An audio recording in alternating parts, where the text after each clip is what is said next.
Zajednička prilagođenost jegulje, rečnog raka i barske školjke na život u vodenoj sredini je prisustvo kutikule, krljušti, pluća, škrga.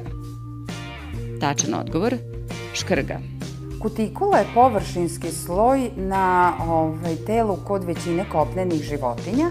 Ima zaštitnu ulogu, nije izgrađena od ćelija, već nju luče ćelije epidermisa i uglavnom je izgrađena od lipida, odnosno masti. Ona sprečava isušivanje, tako da nemamo prisustvo kutikule kod ove tri grupe organizama.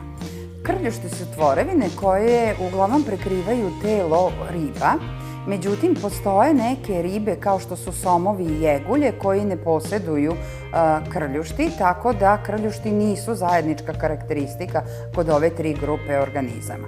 Pluća su odlika, odnosno organi za disanje kod uglavnom kopnenih životinja.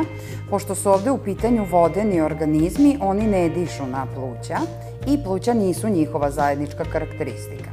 Škrge su odlika vodenih organizama i to su organi za disanje kod vodenih organizama, tako da je to zajednička karakteristika sve tri grupe organizama koje su ovde spomenute.